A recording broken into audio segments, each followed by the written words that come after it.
Estas férias leve o observador no bolso. Na praia, no campo ou entre viagens, acompanhe toda a atualidade sem limites.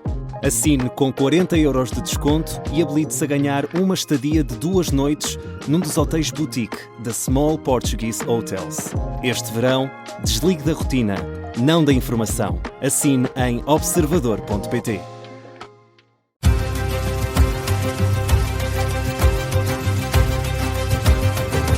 Não se fala de outra coisa, lá está, do espetáculo que David Guetta deu no domingo, no Parque Papa Francisco, em Loures. Estiveram lá mais de 35 mil pessoas, mas o artista não deve estar assim muito feliz, porque apesar do concerto ter sido, acho que, memorável, segundo quem lá esteve, as páginas dos jornais e as redes sociais encheram-se de críticas e centenas de fotografias e até vídeos sobre o caos que foi sair do recinto do espetáculo.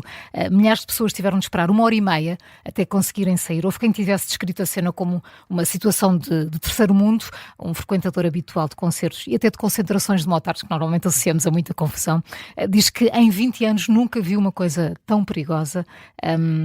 A página de Instagram da produtora responsável pelo evento, Saudade, encheu-se de críticas. Há quem escreva que não basta trazer nomes conhecidos. A organização tem também a responsabilidade e a obrigação de planear a mobilidade, os acessos e as saídas. Isto não é um detalhe, não é um pormenor.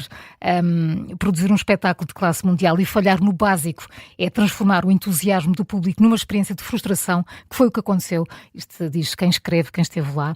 Houve várias ambulâncias a prestar assistência, pessoas a sentirem-se mal, imenso pó, crianças no meio daquela confusão.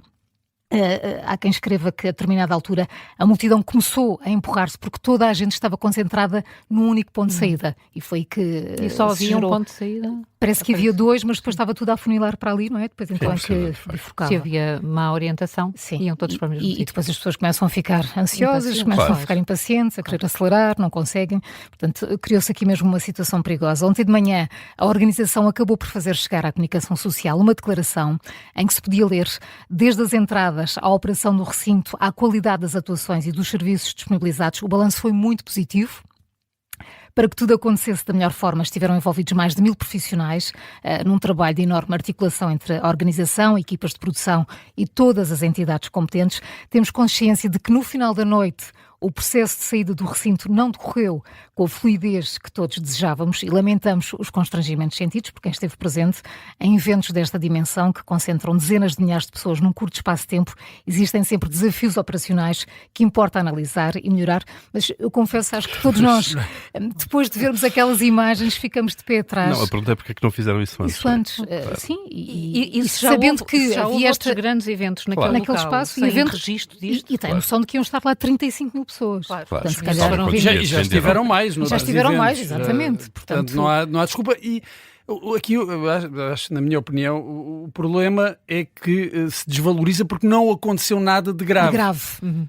Há uma certa desvalorização. Até um dia acontecer. Claro, e depois quando acontece, porque podia ter acontecido, a verdade, eu via algumas imagens. As imagens são, a pessoa até fica com certa ansiedade só de olhar. Não é? Basta uma situação de pânico, alguma comoção que ocorra e podemos... Aquilo fica fora de controle. Exatamente. Uma multidão... estão todas tipo enlatadas, não é? Ali toda em sardinhas. Uma multidão é um animal que começa a respirar sozinho a partir do momento em que há um problema. E já vimos noutras situações e noutros contextos situações muito graves a ocorrerem. E era como o Paulo falava há pouco, não é? De outros exemplos que temos no passado, não ali naquele Festival há 2 meses também houve queixas, talvez não concentradas na dificuldade em sair e no tempo de demora de sair. Mas que as pessoas estavam apertadas. Lá dentro já estava muito apertado sobre a lotação, depois não havia água. Sim, a Susana Peralta tem um artigo, escreve um artigo no Público só sobre isso e o susto, nem se desfruta do espetáculo. Claro. E depois, sabendo disto que acontece, que vais para um próximo evento desta natureza, não é? E já vais um bocadinho ansioso. Mas há outra pergunta que eu faço, obviamente que a responsabilidade primária é dos promotores, das empresas que organizam, mas eu estive a ver, há 6 entidades públicas que têm que fiscalizar estas coisas previamente. O IGAC, que é a Inspeção Geral das Atividades Culturais, as câmaras municipais têm a licenciar o espaço, o recinto e por aí fora. a Proteção Civil, que tem que aprovar os planos de segurança e emergência. Exatamente. E depois mais a ESAI, a SPA, questões ligadas à música, obviamente, e a direitos de autor, e depois a Agência Portuguesa do Ambiente, por causa das questões ambientais e dos impactos sonoros. Mas não há fiscalizações prévias, não há planos de saída e de evacuação até de emergência. Pois, foram aprovados, e foram aprovados como? Não funcionando. Tu dizes isso, Paulo, e é verdade que a IGAC consegue ser muito rigorosa, por exemplo, na fiscalização a coisas um bocadinho inócuas, como a classificação etária dos espetáculos. Que é uma coisa que já não existe praticamente. Mas há uns tempos era muito rigorosa nessa aplicação, e depois quando estás a falar aqui de multidões, não parece haver, ou pelo menos, o mesmo tipo de rigor na fiscalização. E aqui também houve o problema com a água, porque diz que não havia água para encher as garrafas, que apenas entravam sem tampa, não é? Portanto, e por causa da segurança e por causa das marcas. À chegada havia uma fila cerca de 2 km, portanto isto tudo não foi só no final que correu mal, parece que foi todo o evento. As questões comerciais associadas, que é para dar o exclusivo à marca A de água e à B de cerveja e por aí fora, levam depois ao impedimento das pessoas muitas vezes levarem líquidos. E os líquidos são importantes. Enfim. Eu não fico com vontade de ir a um concerto agora nos próximos dias. Olhem, onde não falta rigor na avaliação de tudo o que tem a ver com os espetáculos é em Singapura, não é? E os Massive Attack que o digam agora, porque os membros da banda britânica foram detidos pela polícia em Singapura. Porquê? Porque exibiram uma bandeira da Palestina durante um concerto que deram lá no país. Isto foi quando, na semana passada, os dois principais membros da banda ergueram a bandeira em palco, gritaram Palestina livre. O público acompanhou-os nesse grito também, nesses slogans. Depois foram detidos e interrogados separadamente, com alguns membros também sujeitos a buscas nos quartos do hotel. Foi-lhes apreendida de forma temporária, foram-lhes apreendidos os passaportes. Eles garantem, os Massive Attack garantem que não imaginavam de facto que o ato de exibir a bandeira da Palestina pudesse ser considerado um crime ou uma violação de leis pelas autoridades de Singapura.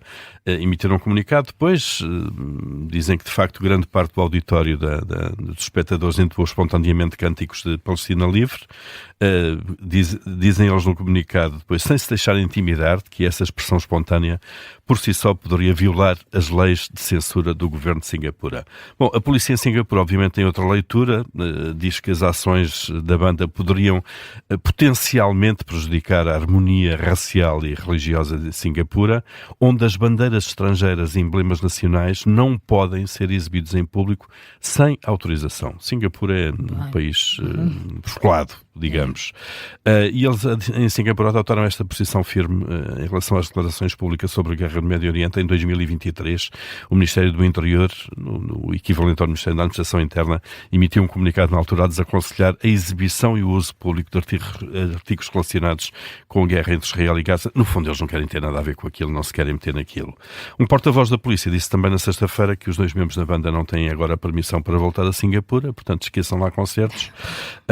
E pronto, e em abril, já agora, aqui um registro mais recente, o vocalista dos Massive Attack estava entre as mais de 500 pessoas detidas pela polícia britânica, em Londres, neste caso, durante um protesto contra a proibição do Palestine Action, que é uma organização classificada no Reino Unido como terrorista.